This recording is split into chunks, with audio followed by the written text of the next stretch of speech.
Halo semuanya, perkenalkan nama saya Mutiara Raja Salsabila.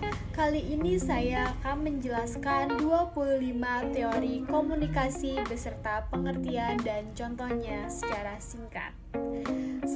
Ada teori jarum hipodermik. Teori ini media dianggap sangat kuat dan bisa langsung memengaruhi pikiran audiens. Contohnya tuh orang langsung beli produk setelah lihat iklan di TV. 2. Ada teori agenda setting. Media membentuk apa yang kita anggap penting. Contohnya, kalau berita sering bahas harga bahan pokok, masyarakat jadi fokus ke isu itu. 3. Ada teori usage and gratification.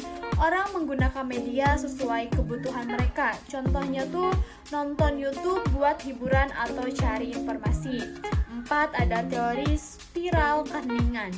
Orang cenderung diam kalau pendapatnya berbeda dari mayoritas. Contohnya, takut menyampaikan opini politik di media sosial. Lalu 5. Ada teori kultivasi.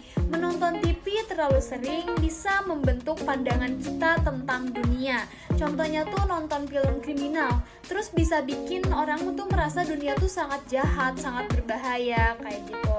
Lalu 6. Ada teori difusi inovasi. Ide baru menyebar secara bertahap melalui masyarakat. Contohnya awalnya hanya beberapa orang pakai e-wallet, lama-lama semua ikut. Lalu 7. Ada teori defensi media. Semakin tergantung pada media, semakin besar pengaruh terhadap pandangan kita.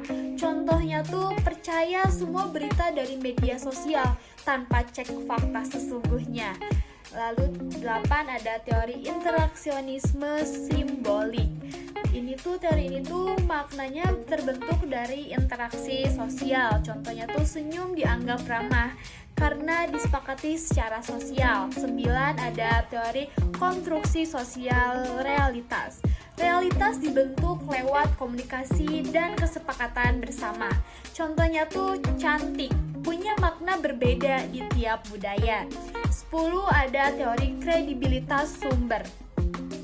Teori ini tuh pesan lebih dipercaya kalau sumbernya dianggap ahli.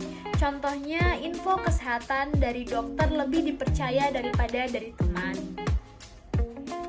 11. Ada teori elaboration Likert.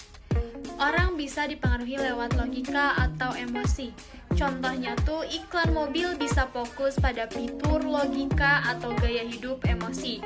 Lalu 12. Ada teori farming. Media bisa membingkai isu dengan cara tertentu untuk memengaruhi persepsi. Contohnya tuh kenaikan pajak, disebut reformasi ekonomi supaya terdengar positif. 13. Ada teori penetrasi sosial. Hubungan berkembang lewat pembukaan diri secara bertahap. Contohnya tuh awalnya ngobrol basa-basi, lama-lama curhat pribadi. 14. Ada teori cognitive dissonance. Orang merasa tidak nyaman kalau sikap dan tindakannya bertentangan. Contohnya tuh merokok meski tahu itu berbahaya. 15. Ada teori dua langkah. Informasi dari media disebarkan lewat opinion leader. Contohnya tuh influencer membantu menyebarkan tren TikTok.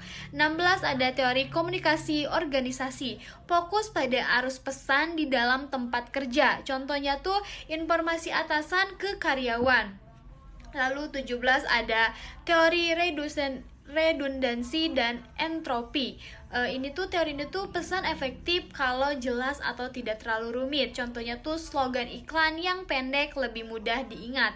18. Ada teori dramaturgi. Dalam kehidupan sosial, kita seperti sedang berakting di panggung. Contoh, bersikap formal di kantor, santai di rumah. 19. Ada teori konvergensi komunikasi. Kita menyesuaikan gaya bicara sesuai lawan bicara. Contohnya tuh formal dengan dosen, santai dengan teman. 20. Ada teori komunikasi nonverbal.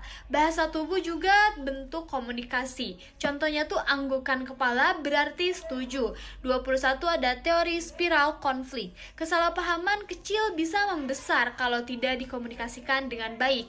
Contohnya tuh salah baca pesan chat bisa bikin berantem. 22 ada teori kesenjangan pengetahuan. Kelompok berpendidikan lebih cepat menyerap informasi dari media. Contohnya tuh kampanye vaksin lebih efektif di kelompok terdidik. 23 ada teori komunikasi massa. Pesan disebarkan ke khalayak luas lewat media besar.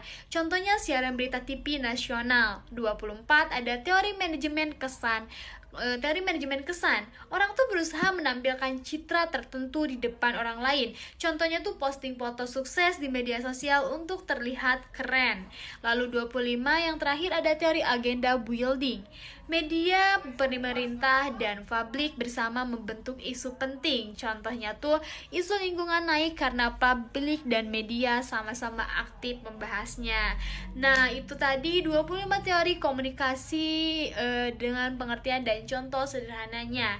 Dari sini kita belajar bahwa komunikasi itu bukan sekedar berbicara, tapi juga memahami bagaimana sih pesan bisa memengaruhi orang lain, membentuk opini, dan bahkan menciptakan realitas sosial.